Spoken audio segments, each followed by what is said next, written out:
Today's topic is square and square root of a number. So first understand what is a square and square root. For simplicity purpose, we are going to take 2 because if we take 1, 1 into 1 is 1. So explanation will be difficult. So we are going to take 2.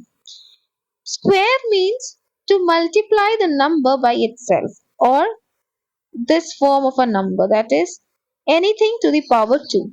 So this is basically the form of a square. So if 2 is a number and if 2 is multiplied by itself, what we get is 4. Over here, this 4 is the square of the number 2. And 2 is the square root of the number 4. So we can write that this is basically the square root, and this number that we get here is the square of the number. This way, if we move to another number 3, then 3 into 3, it becomes 9. So in this case, 9 is my square of the number 3, and 3 is the square root of the number 9.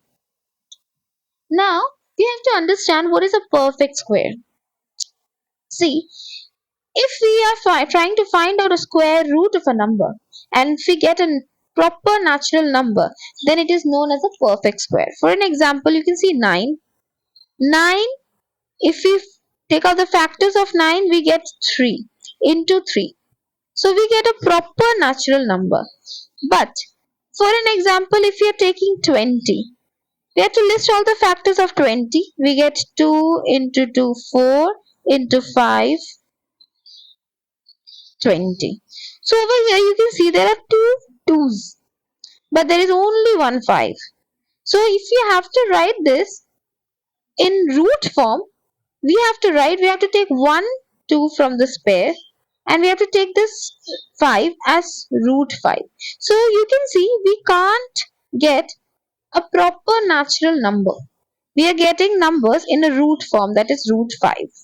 So then I can say that 20 is not a perfect square of any number. Perfect squares are 1, 4, 9. You can write 4 4s are 16, 5 5s are 25. So these are all called perfect squares. On the other hand, any number other than these are not perfect squares. Now with this knowledge, we are going to solve certain sums. Let's move to the sums. Here you can see the question says which of the following natural numbers are perfect square, and we are given a question that is 729. The first step we are going to do is prime factorization. You have to find the prime factors of the number given, that is 729. So we're going to write it this way. This is how we are going to do it. Find the prime factor 729. Now we have to divide the number. First of all, the step is you have to see with which number we can divide the number. The last digit is 9.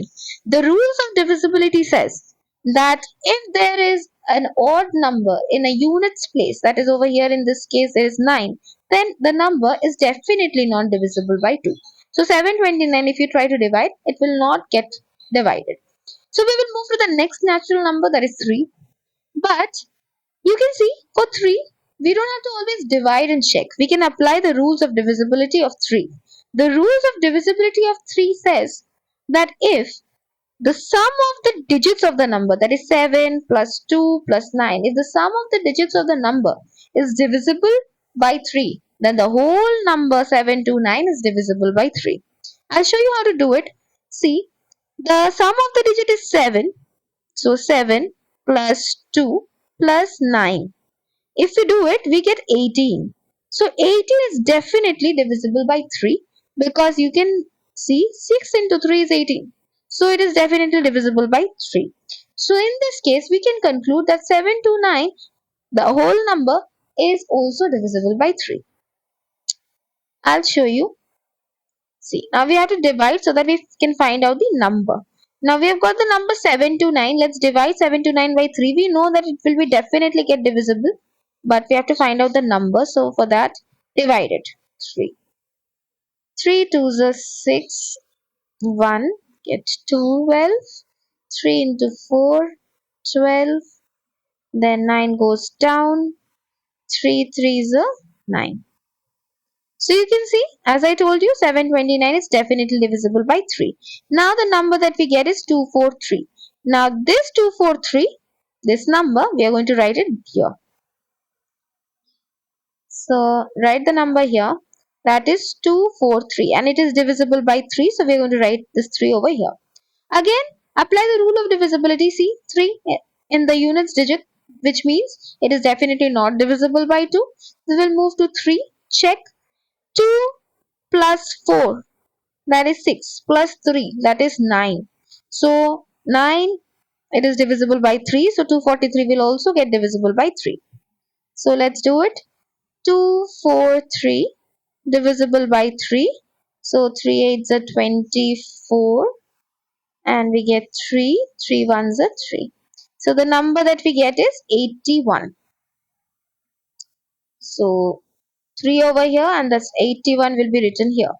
81 is definitely any number which is divisible by 9 is also divisible by 3, or the other way around we can say. So 81, 9 nines are 81, so definitely 3. So if I divide 81 with 3, we get 27. Then 3, we get 9. Again 3, we get 3.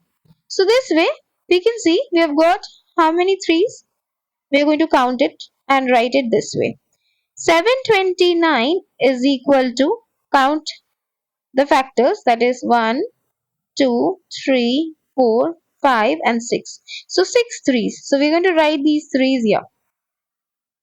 1, 2, 3, 4, 5 and the sixth one. So see, we've got all the threes. Now make pairs. Square root, which means there is pair of every number. So see how many pairs are there. There is one pair, there is another pair and there is another pair. So now from each pair we are going to take one number. That is, from this pair of 3 we get 1 3, from this pair another and this pair another. Now multiply all these numbers. That is 3 into 3 9 into 3 27.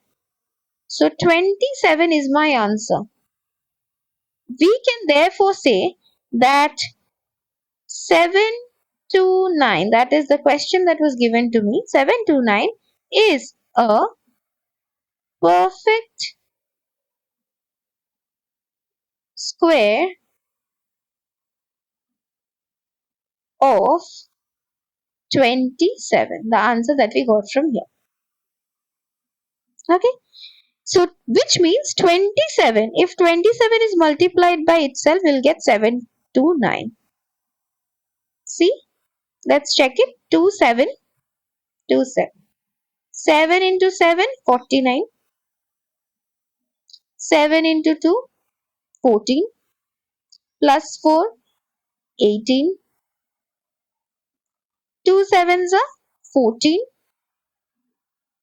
2 twos are 4 plus 1 5.